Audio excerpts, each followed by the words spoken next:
Okay, hi everybody. My name is Xavier Whitford, and for those of you that don't know me, I am a NAMI Northern Illinois board member. I also work a lot in the community just with mental health and suicide prevention related things, as I lost my son, my 19-year-old son, to suicide 6 years ago. Today we're going to be talking about basically ending the silence and stigma that leads to suicide. So we're going to talk a lot about silence and stigma, how that oftentimes can lead to suicide, and what we can do just to better inform ourselves and help fight against those things. I'm going to forewarn you, I am not a very tech savvy person, so I'm fumbling my way through this.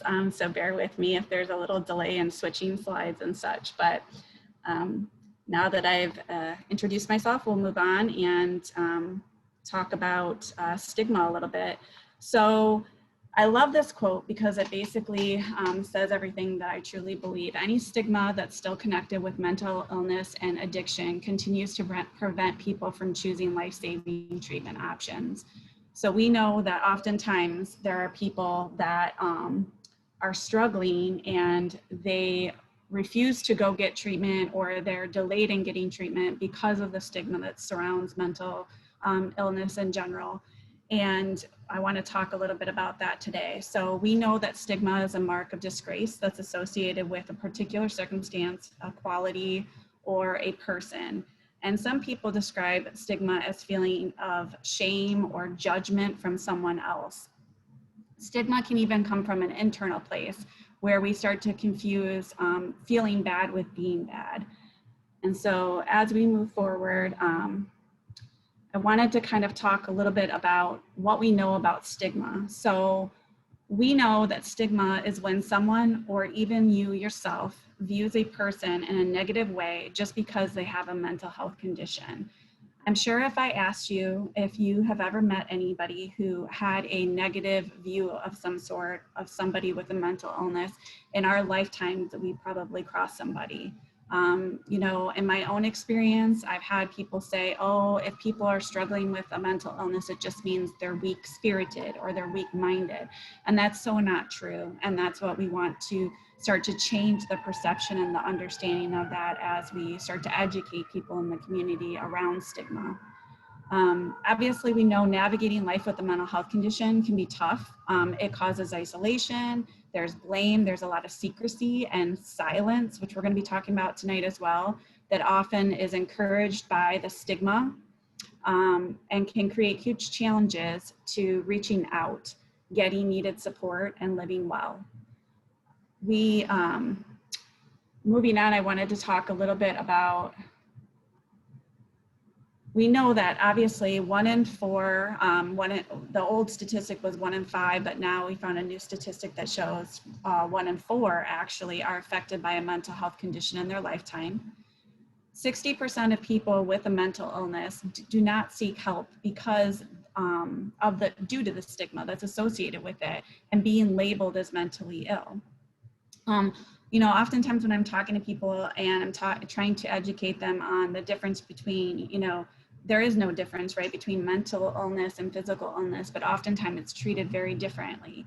If somebody is diagnosed with cancer, they oftentimes don't have a problem talking about that cancer that they're dealing with and the treatment that they're going through for it. But when it comes to being diagnosed with depression or schizophrenia, oftentimes they're not as comfortable talking about it because of the stigma that lies there. The perception of mental illness won't change until we act to change it. And that's what we're doing today, just being able to talk about this. And we know that stigma affects us in many ways. It causes social exclusion, it causes discrimination, it causes stereotyping, and it causes labeling. And that's why breaking down the stigma and continuing to educate and work towards that is going to be a big part of making a difference and making that change that's so needed. So when we talk about what stigma affects, we obviously know that people experiencing mental health conditions often face rejection, bullying, and discrimination. We know that mental health conditions are leading cause of disability across the United States. Now, in my mental health first aid training, we talk a lot about disability and what that means. And a disability is when it affects a person's daily activities, work, and relationships. So knowing that mental health is one of the leading causes of disabilities, you know, we need to continue to fight for more support, more services, more care, and being treated the same with the same respect and the same level of care that we would with a physical illness. Even though most people can be successfully treated, less than half of adults in the US who need services and treatment actually get the help that they need because of the stigma. The new statistic is 54% of individuals with a mental health diagnosis do not receive treatment. That's a large number of people that have the diagnosis, but they're not seeking treatment because they're either afraid of being labeled, afraid of judgment, or they're afraid to fight that stigma. All right, hold on one second here. I apologize, I went one too fast. There goes me with my technology not so savviness. All right, so stigma also affects an average delay between the onset of symptoms and intervention is 8 to 10 years. So that stigma that's around mental illness also prevents people from going to get help for up to 8 to 10 years. You know, I've talked to many individuals who struggled for years before they reached out and got the help and the treatment and the support that they needed, because they were, you know, they've openly talked to me about, I just felt like if I told someone that I was struggling with depression or I was struggling with this severe anxiety, that they would think I was weak, or they would think that there was something, you know, wrong with me. And this is something that I'm, you know, is a mental illness that I'm dealing with, and I need support and help to get through it. So we want to start to break down that stigma in order to help people feel more comfortable reaching out earlier on, because we know early intervention makes a big difference in the outcome of the individual living with a mental illness. We also know that 46% of people who die by suicide had a known mental disorder at the time of their death. So we know that obviously that affects our suicide rates and our suicide deaths. Stigma is toxic to people's mental health because it creates an environment of shame, of fear, of silence that prevents many people from seeking that help and treatment that they need. The perception of mental illness won't change until we start to change and make that action to change that. And that's what we're doing today by talking about the subject and talking about the importance of you know, what stigma is and how we can start to change the wording that we're using, the actions that we're using, the empathy that we're showing, and the compassion that we have. Silence is another thing that is common in a lot of the stories that I hear that surround people with mental illness or suicide in general. Silence speaks volumes. And, you know, when you talk to many people, they say when people are silent, for instance, a girl was sharing with me recently about how she was diagnosed with depression and her family refused to talk about it. Her family refused to even mention it or bring it up. And so what silence says to individuals who are struggling with a mental illness is that you don't care, that your problems aren't my problems, that, you know, oftentimes it says that they think you're just doing it for attention and it's not real and it's not something they need to take seriously. Silence says a lot, right? It says a lot, and silence makes those experiencing mental illness feel alone. They feel afraid, they feel isolated, and they feel desperate. I apologize, I have to pause for a minute because I think there's some people trying to get in that I want to make sure to allow in here.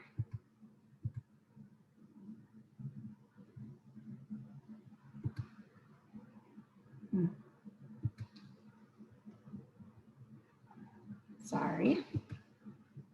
I'm new at this, guys. Thank you for your patience. All right. All right, moving on. So silence, we want to make sure that people aren't feeling alone. They're not feeling isolated. They're not feeling afraid and desperate, that they know that there are people that will come alongside them, that will listen, that will care, that will talk to them about what they're going through, what they're experiencing, and support them and help them get connected to the resources, the support, and the care that they need. It's important to know that we need to end the silence. So obviously we know that ignoring the problem won't make it go away. We know that not talking about it is going to make the problem worse, because oftentimes, you know, I work with a lot of teens and young adults that are struggling with mental health problems, and oftentimes I hear over and over again that they just want someone to talk to them about it, to actually be able to share what they're feeling, share what they're going through, and be able to express their feelings without, you know, somebody trying to even fix it, to be honest. They oftentimes do want help and do want somebody that can guide them in the right direction, but they want somebody that can listen. They want somebody that they can talk to openly about it, that they won't get judged. And so it's important that we end the silence by giving people the opportunity to talk about that.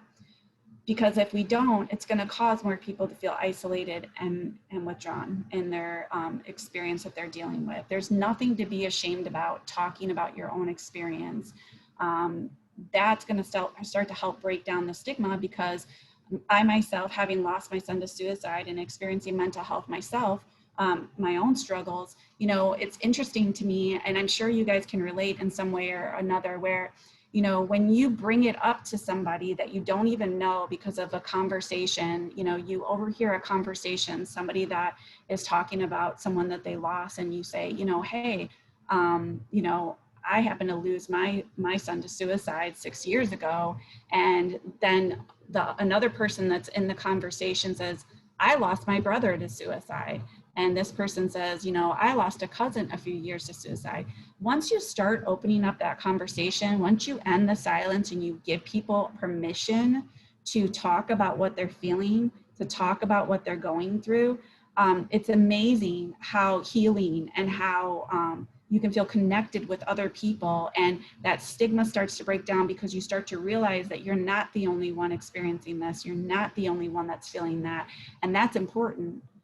That's important for people to be able to seek help. And that's important for us to be able to connect with other people as well that have shared experiences and shared journey. And that's part of the reason why we at NAMI do our support groups, because connecting with other people and being able to be in a safe place where you can connect with other people that can understand different parts of your struggle and who can relate to you on the journey and what you're feeling can be a life changer. You know, it can really help people continue to move forward and continue to move on.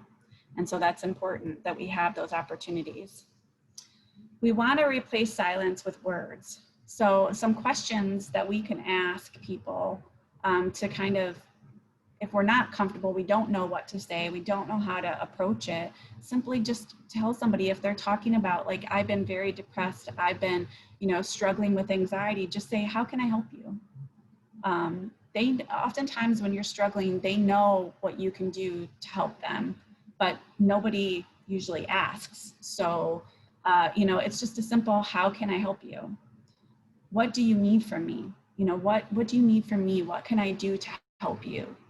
What does it feel like to you? This is one of my favorite questions to ask people when I meet them and they're sharing with me their struggles, especially their mental health struggles. You know, what does it feel like to be you? I don't understand what it's like to live with eating disorder, but I have learned what it's like for somebody and what it feels for somebody that's living with an eating disorder, because I've asked different people I've encountered, what does it feel like to be you? What does it feel like to live with an eating disorder? And because I've asked that question and because I've listened and I've been open to learn from them, it's helped me be more effective in just being a listener and learning and understanding what it feels like for them, because I personally don't understand what it feels like, right? Because I don't personally deal with an eating disorder, but I can empathize and have compassion for them because I'm listening to what it feels like to be them. And that's important. We also want to let people know, a simple solution is yes, you're not alone, okay? I know it seems like that's something that, seems so simple to say, but we don't say it alone. And that affirmation of letting people know you're not alone and I care about you. Sometimes that's exactly what they need to hear in those moments of silence, just that somebody cares, that they're not alone, that there'll be somebody there to listen. And obviously, one of the most important things to remember, to tell people and to remind ourselves when we're struggling personally, is it's okay to ask for help and it's okay to accept help. We don't have to be strong all the time. We don't have to be okay all the time. It's okay to not be okay. But what's important is when we're not okay, that we're asking for help if we need it and we're accepting it when it's offered. I want to share a few stories that kind of go along with the silence and stigma that we're talking about tonight. These are two beautiful young boys, local from, the Harlem School District, actually. And the first picture is of my son, Tommy. Tommy died at the age of 19 by suicide. Both silence and stigma played a big part in his loss of life to suicide. Tommy viewed his depression and anxiety in a very negative way. Because of the stigma, he felt that by admitting that he struggled with depression and anxiety, that meant he was weak. So he struggled with having to admit that. He would say, I don't want people to think I'm weak. He didn't want to talk about it and he would hold it inside. And so that oftentimes, that silence led to this internal battle with him that ultimately cost his life in August of 2014 at 19 years old. This other picture, Gabe Hahn, he lost his life to suicide at the age of 19 as well, a few years after Tommy died in 2018. Gabe kept his mental health struggles silent, and he didn't want to even confide in a counselor because he just felt uncomfortable talking about it. That silence ultimately led to Gabe taking his life by suicide. The next pictures here is Liam Burdick. Liam lost his life at the age of 18. The stigma associated with mental illness and being a transgender male led him to feel shame and fear of sharing his feelings. So he stayed silent about his struggle and ultimately lost his life in May of 2018 to suicide. Zachary, today is his 2-year anniversary of his death. He lost his life to suicide at the age of 14. Zachary told many friends about his intent to end his life the day that he did, and no one said anything. That silence ultimately could have possibly prevented Zachary from getting the help that he wanted and needed. And ultimately, he lost his life by suicide as well. Each of these stories are people that I have met through my journey, families that mothers that I've grown close to that have allowed me to share a little bit about their story. And conversations that I talk to time and time again with people that have lost loved ones to suicide, ultimately there's two things that always kind of come out of that. It's silence and stigma. Somehow are always related in one way or another to these suicide deaths. And why I want to talk about suicide and stigma today is because I feel that once we start to end the silence, we start to talk about this stuff more openly, we start to open the doors for people to talk about it, we start to break down the stigma surrounding it, understanding that a mental health struggle should be treated the same and equally to a physical health struggle. We can change the outcome of the lives that we're losing. Keeping in mind that in Winnebago County, we lose an average of 45 lives per year to suicide. Those are too many lives. For each suicide death that we lose, there's an average of 115 people directly affected by it. That's a lot of lives affected in our community each year. And let me tell you, the pain of that loss doesn't go away after a year. The pain of my son's death has been with us for 6 years, and it will never go away. and the loss of his friends and family and everyone that surrounded him, the schools, still continues on, just like the families of Liam and Gabe and Zachary. So what are some of the risk factors for suicide? Things we need to keep a part of, and I'm sure this might be a refresher for some, but it's good to just keep in mind these factors to keep an eye on. If there's a history of substance abuse, they're at a greater risk for suicide. If there's a physical disability or illness that they're dealing with, there's a greater risk of suicide. If they've lost a friend or family member to suicide, like myself, we are at a greater risk for suicide.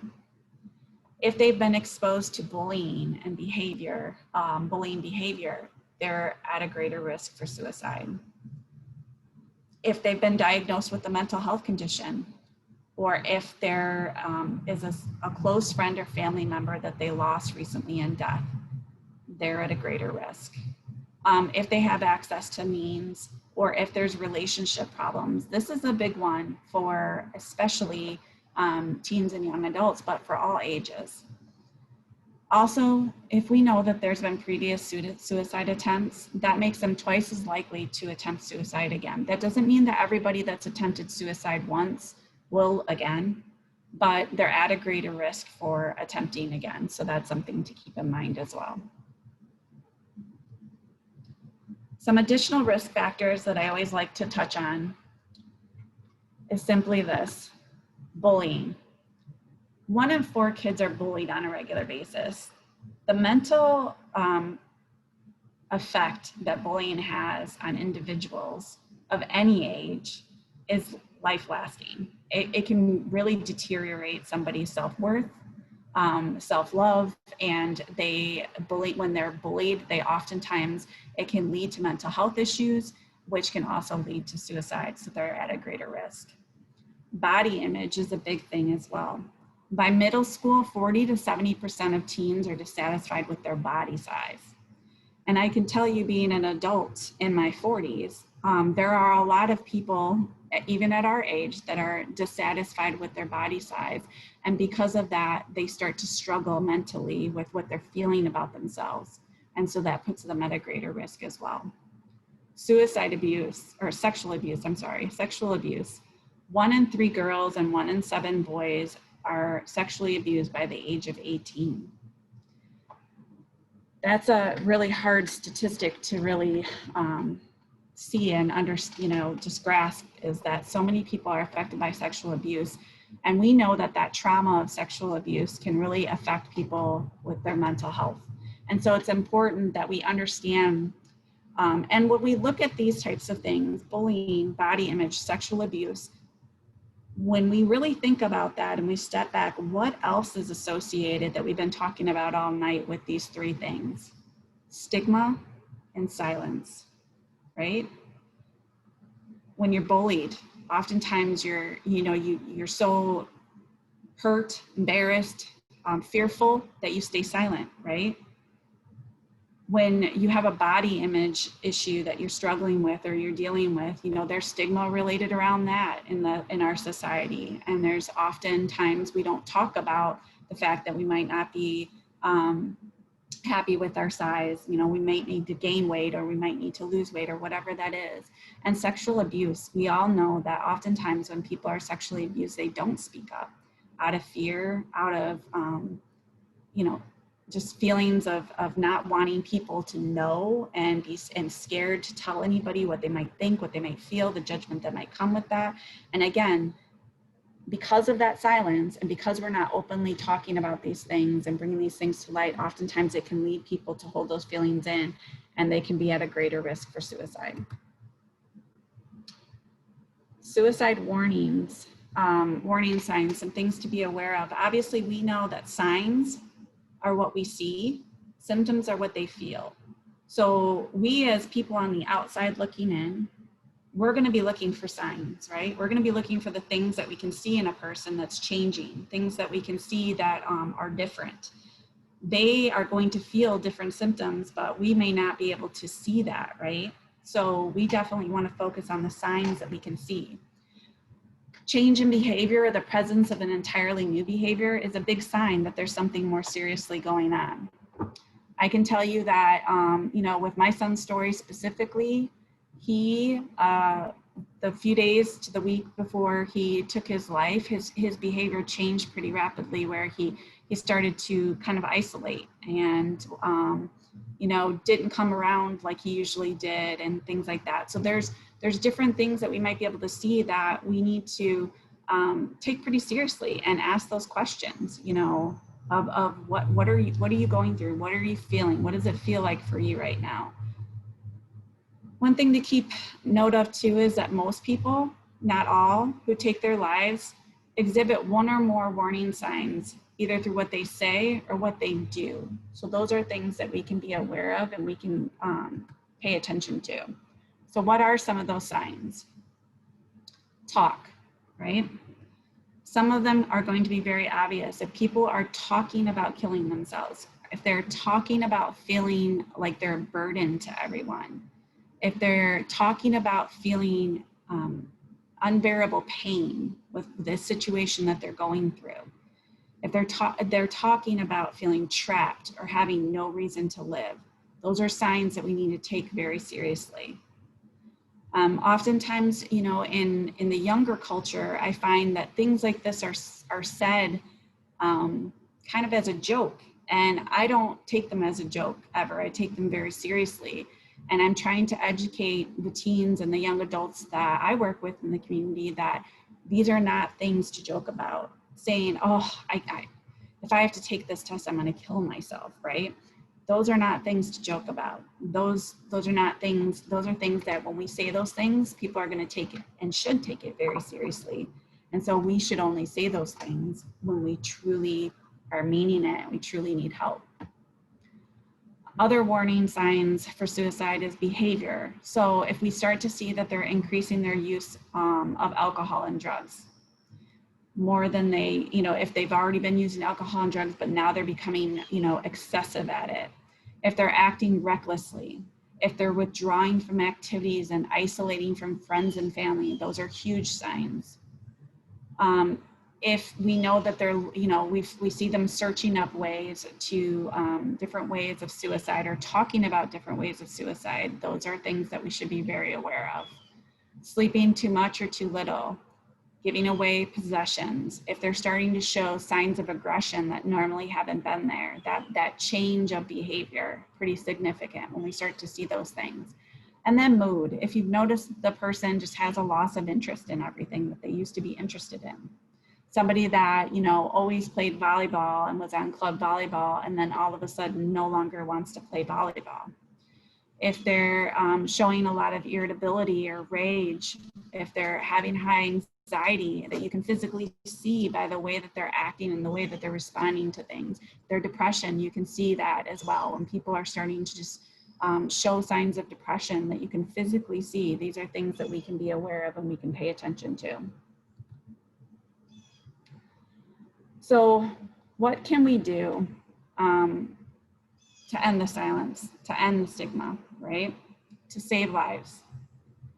I believe that what we can do is become a voice, and that talk does save lives. And so sharing our own stories, being open to share our stories, share our experiences, share our struggles, share our reality, right?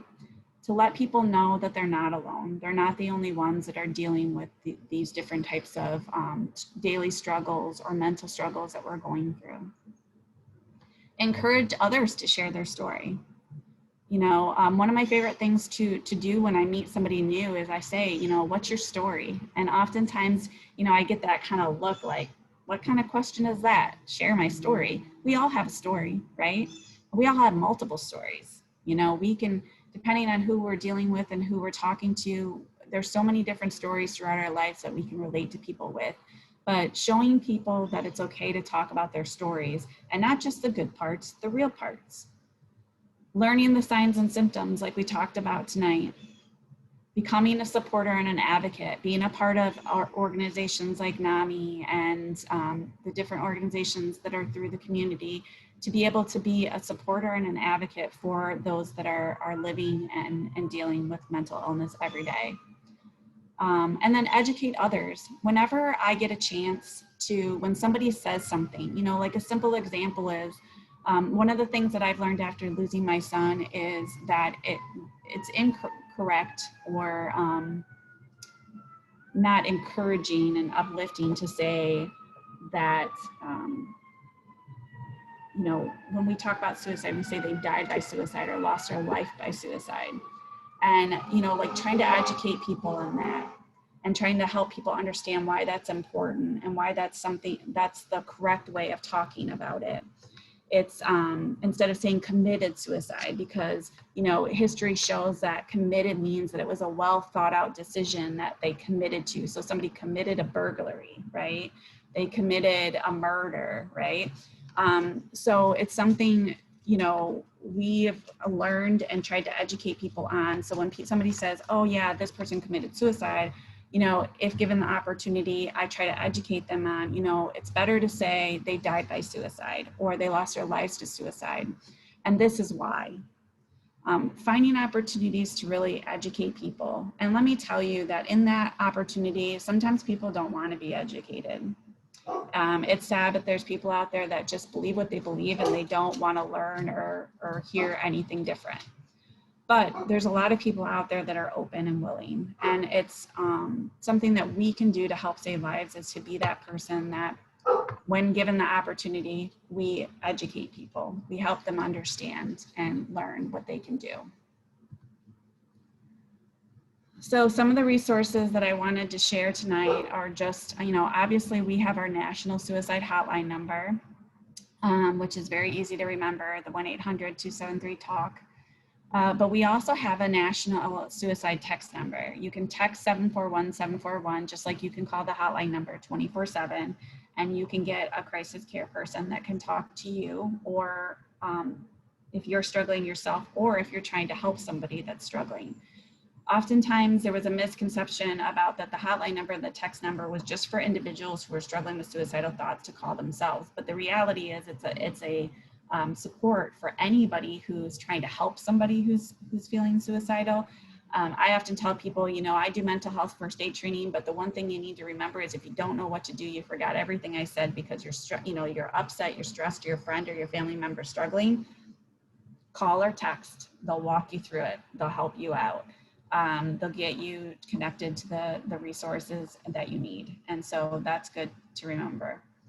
Also, it's good to know that out of Freeport, we have Contact, which is a local suicide hotline number that you can call, which is another 24/7 hour, 24 hours, 7 days a week hotline number that you can call and get connected with somebody who can help you, talk you through, connect you with resources and support. So that's one thing to keep in mind too. And then we always have 911. I can't tell you the number of times in the last 6 years that I've been doing this work that I've had to call 911 and get a welfare check on somebody because I took serious their talk, I took serious the signs, and I wanted to make sure that they were checked on and that they were okay because they weren't responding to me at one point or another. So those are some resources that you can keep in mind and use. And that is the presentation. We wanted to give everybody an opportunity to ask some questions. I'm going to find Danielle and unmute her so that she can read some of the chat questions if necessary. And I appreciate you guys taking the time out of your evening to just listen, learn, and have some interaction tonight. Danielle? Yeah, so if you have any more questions, please put them in the chat box for me to read. Earlier in the presentation, when you said 46% who had a known mental illness, does that mean diagnosed? I imagine that means 46% of those individuals who died by suicide had a known mental illness? Yes, had a known mental illness, so a diagnosed mental illness, that's correct. Also another question, can you talk about the problem of the individual not recognizing that they have a problem? Yeah, that's another good one that we see a lot. Not recognizing the problem is, and that takes, help and understanding and educating and being open to listen to it. I can tell you that one of the things that, you know, when that happens, they obviously, it's a frustrating thing for the person that's trying to help them, right? Because they're not willing to recognize it, but you're trying to show them. So oftentimes the approach that I take to that is just, you know, to share with them some of, if I can relate to them and their struggles, or if I know somebody who's struggled in that same way, trying to relate to them the similarities, trying to share with them the different avenues that could help them become more aware of that. But the reality is it's much like when you're trying to help somebody who is struggling with mental health or suicidal thoughts, they have to be willing to accept it, right? And if you're facing someone, what I say is just stay present, stay there, continue to offer that support and that help, and be that constant there, because when they're ready to accept it, when they're ready to face it, then you're still there to support them and help them in that moment. And Danielle, I don't know if you have anything to add to that. Yeah, I was going to ask if I could piggyback off of that. Oftentimes, well, not oftentimes, but sometimes people with a serious chronic mental illness, a symptom of their illness is, you know, anosognosia, which means, you know, they don't know that they're ill, lack of insight. So it's really not someone's fault sometimes when they're not understanding that they have an illness themselves. And I'd like to offer up a book. It's called I'm Not Sick, I Don't Need Help by Dr. Amador. And he talks about helping his brother. And he has a strategy called LEAP, which is listen, empathize, agree, and partner. It's kind of like just what Xavier said, getting to that agreement, that partnership with the individual. And Right. eventually, maybe they'll agree to it. Yeah, and I do see, I believe it's Georgiana's, she was the one that was kind of asking about that. And she also mentioned that referring a person to help can be problematic because of the shortage of mental health providers. I absolutely agree, because, you know, one of the most frustrating things when you're a resource, you know, trying to connect people to resources like I do, is that oftentimes there's that struggle of there's no, you know, there's no inpatient beds, there's no counselors that they can find. But what I found is that, so our organization, my son's foundation that we work for, we help pay for people to get counseling. And so I've created relationships with different counseling agencies locally that we work with. And so it's interesting to me because I often have people come to me and say, it depends on the type of mental health services you're talking about, honestly, because I think when it comes to therapists and counselors that offer different types of therapy, we do have a lot in our area, and oftentimes people don't know about all that we have. So I have people come to me and they say, I have state insurance, I need a counselor, and I've called every counselor in town that takes the state insurance, and I can't find anybody that can get me in. I have 3 counseling agencies that I work with locally that take state insurance, and I call them and I say, hey, I've got somebody that needs to come in, can you get them in, you know, in the next couple days or whatever? And they almost always can.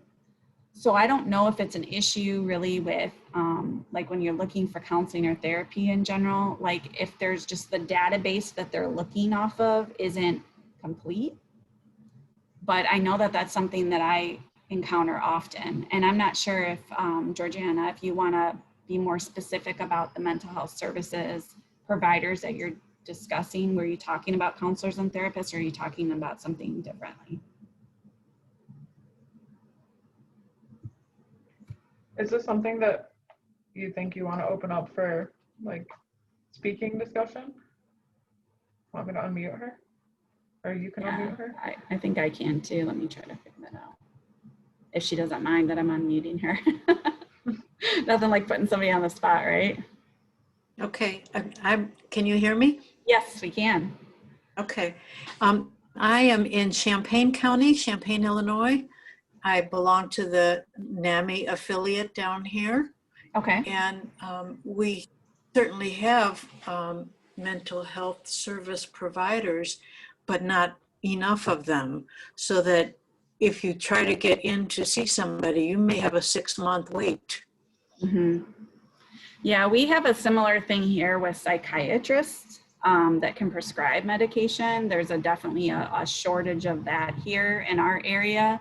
But I think that there's all, at least, and Danielle, your experience might be a little different, but with people that I'm working with and that I'm coming to, it doesn't seem to be as much of an issue getting them into a counseling or a therapist appointment as it is getting them into like a psychiatry appointment. That's a huge problem we have locally. We do not have enough psychiatrists that can prescribe medication if needed in our area. I agree. So I'm sorry to hear that that's an issue for you guys in Champaign, that the therapists and counselors are not. How are psychiatrists out there? Is that another thing that you don't have Well, enough the of? psychiatrists that is the slowest service provider. I mean, the wait to see a psychiatrist is the longest. Mhm. To get in to see a counselor, like a licensed clinical social worker, is not as long. But often people need medication and have to see a psychiatrist for the medication. Yeah, understandable. So we're battling with not enough service providers, not enough crisis teams, police answering too many calls that are mental health related. It's a problem here. Yes, we have that problem too.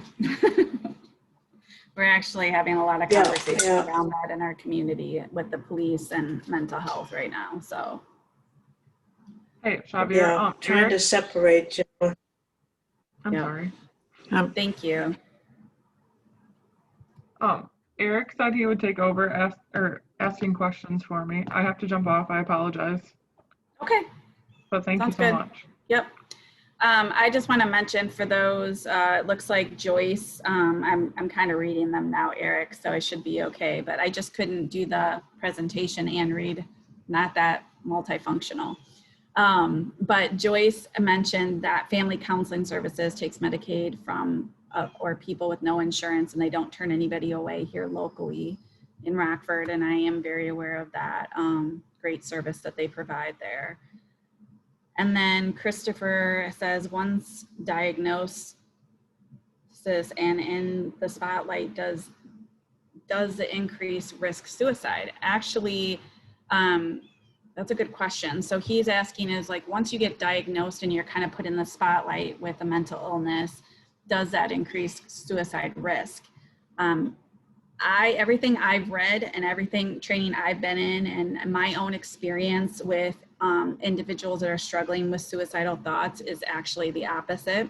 The more that it's known, the more that it's out in the open and it's being talked about and it's being confronted and it's being addressed, it reduces the risk in a lot of ways. I know one of the things that I talk to family members a lot, so I get like, parents that call me because of the work that I do in the community with teens and young adults, and they'll say, my son is struggling. He's having suicidal thoughts and depression, and I don't know what to do. And I'm talking to this mother about it, and I say, okay, well, if he's having suicidal thoughts, does everyone in the family, is everyone aware of it? Have you, does everybody in the household know this so that they can keep an eye on him, talk about it, and keep it open?